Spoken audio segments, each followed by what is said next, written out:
नमस्कार मित्रपरिवार, आज आपण जाणून घेणार आहोत गिरनार पर्वताची माहिती। श्री गिरनार हे भगवान दत्तात्रयाचे अक्षय निवासस्थान म्हणून ओळखले जाते। गिरनार हे क्षेत्र गुजरात राज्यात सौराष्ट्र प्रांतात जुनागड जिल्ह्यात येते। गिरनार पर्वत हा जुनागडपासून सुमारे 7 किलोमीटर अंतरावर आहे। हा गुजरातमधील गिरिमाला पर्वताचा समूह आहे। गिरनार पर्वत हे हिंदूंचे पवित्र स्थान आहे आणि जैन धर्मीयांच्या 5 महत्त्वाच्या तीर्थक्षेत्रापैकी एक आहे।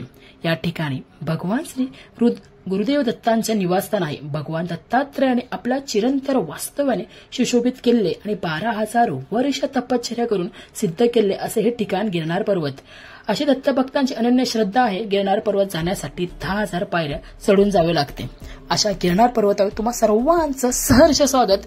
गिरनार स्वर्ग स्वप्नी गुरुमाऊलींना भेटण्याची इच्छा होती गेल्या कित्येक दिवसापासून आणि त्यासाठी आम्ही निघालोय।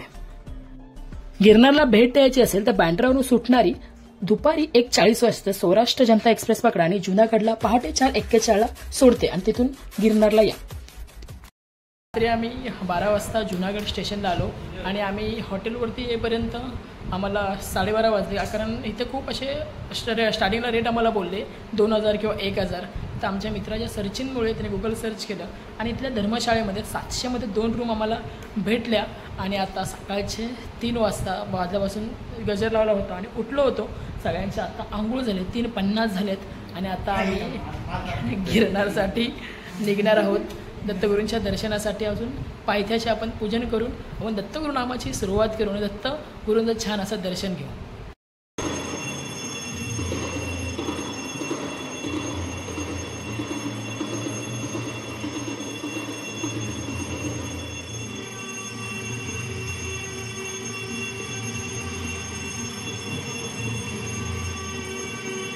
पहाटे 4ची काकड आरती भेटली आम्हाला। काय त्या आरतीमध्ये ऊर्जा होती, एवढं छान वाटलं ना, खूप सुंदर वाटलं। तिथे शिवशंकराचं दर्शन घेतलं आणि आम्ही निघालो दत्तगुरू माऊलींच्या पहिल्या पायरीच्या इथे।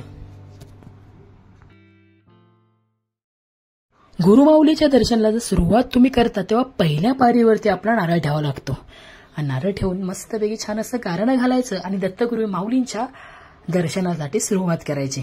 श्री गुरुदेव दत्त अवधूत चिंतन, श्री गुरुदेव दत्त। गिरनार आपण जेव्हा सुरुवात करतो तेव्हा पहिल्या पायरीचे इथे नारळ ठेवायचा असतो। आम्ही नारळ ठेवला की हा प्रवास व्यवस्थित होणे, सुखरूप होणे, छान होते आणि तुझं दर्शन सुंदर होऊन देईल। गेल्या 1.5 महिन्यापूर्वी आम्ही असा अचानक आणि भयानक गिरनारची इच्छा झाली होती आणि सगळे आम्ही 4 जण एका मागोमाग एक तयार झालो होतो। तर लगेच तिकीटही काढले आम्ही आणि आज निघालो होतो। प्रवासाला सुरुवात करतोय। खूप सुंदर वाटतंय। दत्तगुरूंच्या आशीर्वादामुळे सुखरूप प्रवास होऊन छान दर्शन होऊन दे। श्री गुरुदेव दत्त अवधूत चिंतन, श्री गुरुदेव दत्त। पहिले आपल्याला लागते शक्तीचे स्त्रोत हनुमंतरायाचे दर्शन आणि शनिदेवाचे दर्शन घेऊन आम्ही निघालो। बरोबर 4:45 ला आम्ही सुरुवात केली होती गिरनार चढण्यासाठी।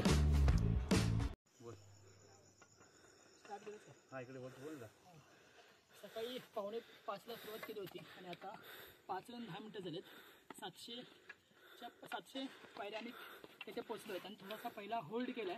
तुम्ही गिरनारला जर येत असाल तर गिरनारच्या खालतीच तुम्हाला या अशा काट्या भेटतात। 50 रुपये डिपॉझिट, 30 रुपये, 50 रुपये काठीचा चार्ज आहे, 30 रुपये काठीचा चार्ज आहे आणि 20 रुपये डिपॉझिट।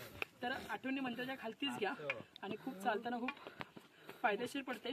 आणि जाताना शक्यतो बॅग किंवा इतर लोडेड पाठीवरती काही घेऊ नका, कारण खूप वरती पायऱ्या चढत गेल्यावर थोडासा दम लागतो। आता 700 आहेत, अजून 9,300 क्रॉस करायचे आहेत। श्री गुरुदेव दत्त। आता 1400 पायऱ्या झाल्यात। थोडासा होल्ड केला होता, आता पुन्हा निघालोय। थोडी दमछाक होते। अजून बघू शकता आमच्या पाठीमागे खूप महिला मंडळ किंवा इतर असे थोडीफार। गिरनारला जर गुरुमाऊलीच्या दर्शनासाठी येत आहे तर 2 गोष्टी नक्की घ्या, एक म्हणजे काठी आणि दुसरं म्हणजे टॉर्च। गिरनार पर्वत चढण्यासाठी सकाळी 3 वाजता सुरुवात करा। 3 वाजता सुरुवात केला तर तुम्ही सकाळी 8 वाजेपर्यंत गिरनार पर्वताच्या शिखरापर्यंत पोहोचाल। रात्री प्रवास सुरू करण्याचे कारण हेच आहे की आपण रात्रीच्या प्रवासामध्ये आपण अंतर किती कापले हे आपल्याला समजत नाही आणि रात्रीचे वातावरण थंड असते, त्यामुळे आपल्याला शरीराची ऊर्जा वाढते आणि चालायला ऊर्जा प्राप्त होते। पहिल्या 3000 पायऱ्या चढल्यावर आपल्याला दिसून येतो की रात्रीच्या अंधारात लपलेला जुनागड शहर खूप छान, मस्त आणि सुंदर वाटते. हे अनुभवायचं असेल तर एकदा तरी गिरनार पर्वत नक्कीच गुरुमाऊलींच्या भेटीला या. दत्तगुरूंचे भजन करा, दिगंबरा दिगंबरा श्रीपाद वल्लभ.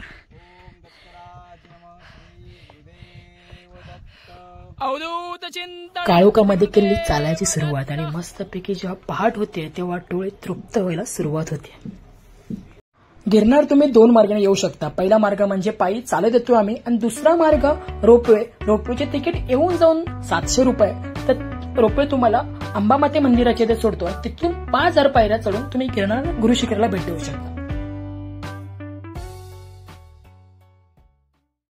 5000 पायऱ्या चढल्यानंतर आपल्याला जर पाण्याची सोयी सुविधा इथे भेटते. आपल्याला पूर्ण गिरनारच्या 5000 पर्यंत दुकानात स्टॉल आहे. पर बॉटल 50 रुपये. पण इथं तुम्ही पाणी पिऊ शकता छान असं, आणि तुम्ही सहकुशीने काही देऊ शकता. ह्या आई खूप अशी छान सेवा करतायत. आणि तुम्हाला पाहिजे तर भरून बॉटली घेऊ शकता. धन्यवाद माझी श्री गुरुदेव दत्त. 5000 पायऱ्या झालेत आणि आता जैन मंदिर लागलं आता आपण इथे, आणि अजून 5000 पायऱ्या बाकी आहेत. 6:30 वाजलेत, अजून 7:30 किंवा 8:30 होतील. बघूया किती वाजतात. आम्ही आता पोहोचलो आहोत जैन मंदिराच्या इथे, आणि इथलं सौंदर्य पाहून डोळे तृप्त झाले होते. छान असा कमीत कमी अर्धा तास आम्ही इथे थांबलो आणि हे सौंदर्य अक्षरशः डोळ्याने पाहिलं आणि अनुभवलं. खूप सुंदर अनुभव होता इथला. खूप मनमोहक वाटत होतं आम्हाला इथे.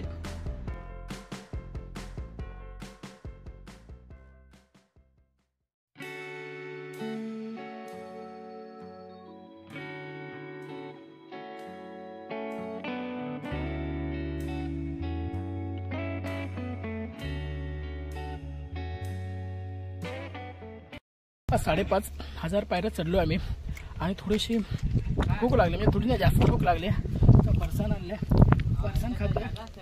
आणि गिरनारचा एक योगायोग आम्हाला फक्त तारीख लक्षात होती की 27ला करायची आहे गिरनार दर्शन. पण वार चक्क दत्तगुरूंचा आलाय गुरुवार. आता सकाळी आम्ही चर्चा केली तेव्हा संध्याचा उपवास, तेव्हा समजतं अरे आज गुरुवार आहे. तर तो एक मस्त छान योगायोग आलाय गिरनार गुरुवारचं. आज 7 ते 7:30 थोडा आम्ही आराम केला, थोडा नाश्ता केला, आणि आता आम्ही पुन्हा एकदा चालण्यासाठी सज्ज झालोय. आता आम्हाला देवीचं मंदिर भेटलंय. अजून कमीत कमी 4000 पायऱ्या गिरनार भगवंताचं दर्शन बाकी आहे. जय गिरनार. अवधूत चिंतन श्री गुरुदेव दत्त. छान असे गोरक्षनाथ भगवंताचे दर्शन घेतले आणि आम्ही पुढे पायवाटेने निघालो. इच्छाशक्ती असेल तर कोणत्याही वयात गिरनारला येऊ शकतो. याचं उत्तर 90च्या वरती समय वाटतं. आम्ही जेव्हा गिरनारला जायचं ठरवलं त्याच्यानंतर इतर ठिकाणी ज्यांनी गिरनार केलंय त्यांच्याशी चौकशी केली मी, तर मला खूप घाबरवण्यात आलं की काही सोयीसुविधा नाही, रात्रीचं जाऊ नका, खूप असे प्राणी असतात, जनावर असतात. पण मी मनापासून सांगतो तसं काहीच नाहीये. बिंदास, कसलीच भीती नाहीये. गाड्यांची सोयीसुविधा खूप आहे. गुजरात सरकारने खूप असे कामं केले तिथे. त्यामुळे बिंदास गुरुमाऊलींच्या दर्शनाला या.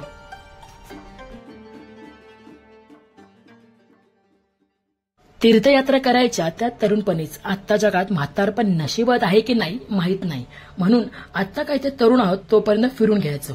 आणि दुसरा विचार असतो की सेटल होऊ तेव्हा फिरू. जन्म जायलो सेटल होईपर्यंत, तोपर्यंत फिरणार कधी, म्हणून आता सुरुवात करा आयुष्यात छोट्या छोट्या क्षणांचे अनुभव घेत चला. गिरनारच्या दर्शनाला फक्त राजस्थानी, हिंदू, गुजराती किंवा इतर धर्मीय येत नाहीत, तर चक्क फॉरेनर सुद्धा येतात हा अनुभव घ्यायला, हा स्वर्गसुख अनुभवायला. माणसाचे मन हे दुर्गुणाचे माहेरघर आहे. या ठिकाणी जाण्यासाठी 10,000 पायऱ्या चढून जाव्या लागतात.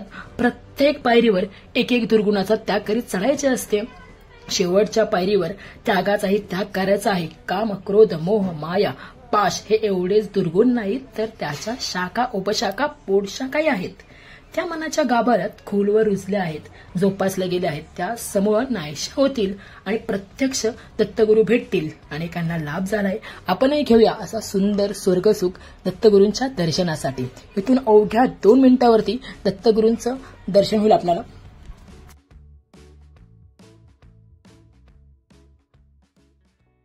दत्तगुरू दर्शनाच्या वेळी इथे मोबाईल अलाउड नाहीये, खूप चांगली गोष्ट आहे. संदेशने मला असाच प्रश्न विचारला होता, बारक्यादा मोबाईल का अलाउड नाहीये. मी बोललो लालबागच्या राजाचं दर्शनाला जातो आपण, तेव्हा लालबागच्या राजाला मोबाईल अलाउड असतो. किती जण मनाने दर्शन घेतात. तसंच मोबाईल शिवाय अंतःकरणातून आपल्या भगवंताला पाहणं म्हणजेच सुंदर असं क्षण असतात. गुरुमाऊलींचे छान असे सुंदर दर्शन घेतले. पूर्ण प्रदक्षिणा मारून भगवंताला पाहतच बसावं असं वाटत होतं. तिथून निघूच नये, पण गर्दी खूप होती आणि गुरावर होता. त्यावेळी आम्ही निघालो. तिकडून आम्ही आलो गुरु दत्तात्रय संस्थानाकडे. तिथे आम्ही दत्त पादुकांचे दर्शन घेतले होते. तसे दत्तगुरूंचे दर्शन पुन्हा आपल्याला नजरेस पडते. अखंड धुनीचे दर्शन घेतल्यानंतर आपण जातो महाप्रसादासाठी. महाप्रसादाच्या इथे बसलो असताना हजार प्रश्न मनात येतात की एवढ्या लांब एवढ्या उंच महाप्रसाद कसा शक्य आहे. पण गुरुमाऊलींची कृपा सगळं शक्य आहे आणि प्रसाद एवढा चविष्ट स्वादिष्ट होता की शब्द कमी पडतील. खूप सुंदर प्रसाद होता आणि आपण तिथून निघालो. अंबामातेचं दर्शन घेतलं, देवीचं दर्शन घेतलं, गोरक्षनाथा भगवंताचं दर्शन घेतलं आणि आम्ही निघालो. 2 का 3 तासात आम्ही खालती आलो. पण एक तुम्हाला अनुभव म्हणून सांगतो, आयुष्यात एकदा तरी तुम्हाला जर वेळ भेटला तर नक्कीच गिरनारला जा. खूप सुंदर आहे, मनमोहक आहे आणि दत्तगुरूंच्या त्या निर्गुण पादुका आणि दत्तगुरूंचं मनमोहक रूप आहे, खरंच डोळ्यात साठवण्यासारखं आहे. खूप सोपा मार्ग आहे जाण्यासाठी आणि तुम्ही 3 दिवसाच्या सहलीमध्ये सहज जाऊ शकता. तुम्हाला जर चालत जमलं नाही तर रोपवेने जाऊ शकता. खूप असा रोपवे दर 5-5, 10-10 मिनिटांनी खूप अशा रोपवेची सोयीसुविधा आहे. खूप अशी सुंदरता आहे, जराही घाण नाहीये. खरंच गुजरात सरकारचे अक्षरशः धन्यवाद, खूप सोयीसुविधा दिल्या आहेत. मित्रांनो धन्यवाद. चॅनल आवडलं तर नक्की लाईक करा, शेअर करा. मित्रांनो चॅनल आवडलं तर नक्की लाईक करा, शेअर करा आणि सबस्क्राईबर करा. तिथून आम्ही आलो जुनागड एसटी डेपोला आणि द्वारकेसाठी निघण्यासाठी, कारण आमची तिकीट आहे ती द्वारकेवरून आहे आणि द्वारका आणि नागेश्वर हे 2 ठिकाण आपण करणार आहोत पुढील भागात. शेवटचा गुजरात टूरचा भाग येईल काहीच दिवसांनी.